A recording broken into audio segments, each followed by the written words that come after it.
درختوں پر چاندی جیسے پتے تھے اور ان پتوں پر شبنم کے قطرے ستاروں کی طرح چمک رہے تھے۔ بیچ میں ایک چشمہ تھا جس کا پانی نیلا تھا اور اس کے اوپر باریک دھند تیر رہی تھی۔ چشمے کے کنارے ایک بوڑھی عورت بیٹھی تھی جس کے بال برف کی طرح سفید اور آنکھیں گہری اور روشن تھیں۔ وہ شہزادی کو دیکھ کر مسکرائی جیسے وہ اسے بہت پہلے سے جانتی ہو۔ بوڑھی عورت نے کہا کہ میں اس قلعے کی آخری نگہبان ہوں۔ لوگ مجھے جادوگرنی کہتے تھے مگر میں صرف علم کی محافظ تھی۔ جب لالچی وزیر نے آئینے کو قید کیا تو میں نے اس باغ کو چھپا دیا تاکہ راز برے ہاتھوں میں نہ جائے۔ میں برسوں سے اس شخص کا انتظار کر رہی تھی جو طاقت کے لیے نہیں سچ کے لیے آئے۔ آج وہ انتظار ختم ہوا۔ شہزادی نے اس سے پوچھا کہ اس باغ کا راز کیا ہے؟ بوڑھی عورت نے چشمے کی طرف اشارہ کیا اور کہا کہ اس پانی میں دیکھو۔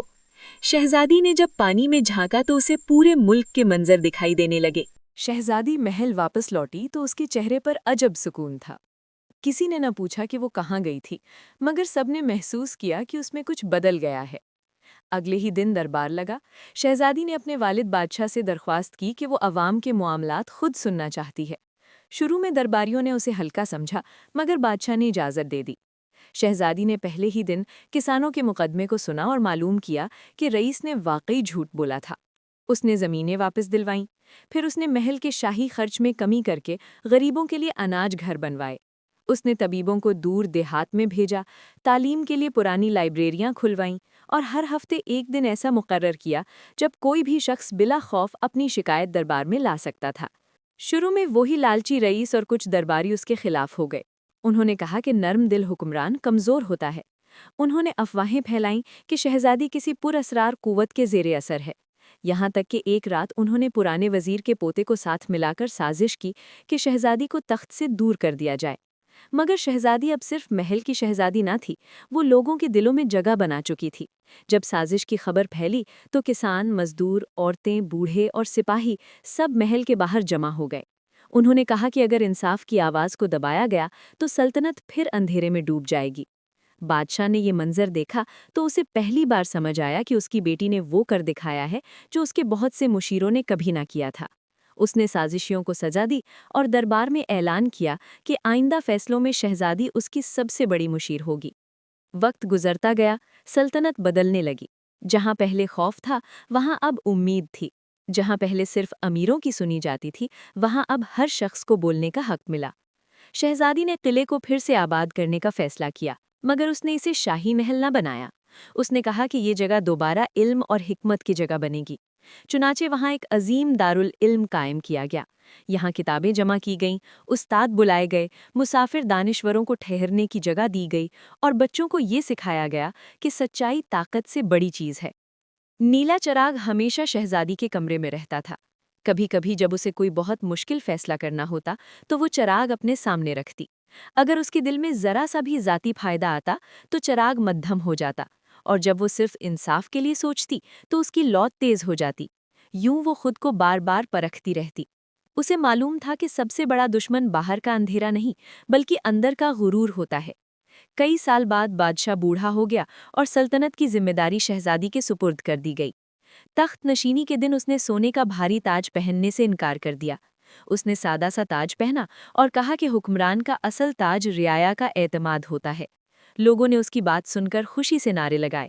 اس دن سے اس کا نام صرف شہزادی نہیں رہا بلکہ لوگ اسے روشن دل ملکہ کہنے لگے۔ ایک رات جب سب سو رہے تھے، ملکہ اکیلی اسی پرانے قلعے میں گئی۔ وہ اسی باغ کی تلاش میں اندر پہنچی مگر وہاں اب کوئی دروازہ نہ تھا، نہ نیلا چشمہ، نہ بوڑھی نگہبان، بس ہلکی سی خوشبو تھی اور ہوا میں ایک مانوس سی نرمی۔ ملکہ مسکرائی کیونکہ اسے سمجھ آ گیا کہ باغ اب قلعے کے اندر نہیں بلکہ اس کے اپنے دل میں آباد ہو چکا ہے۔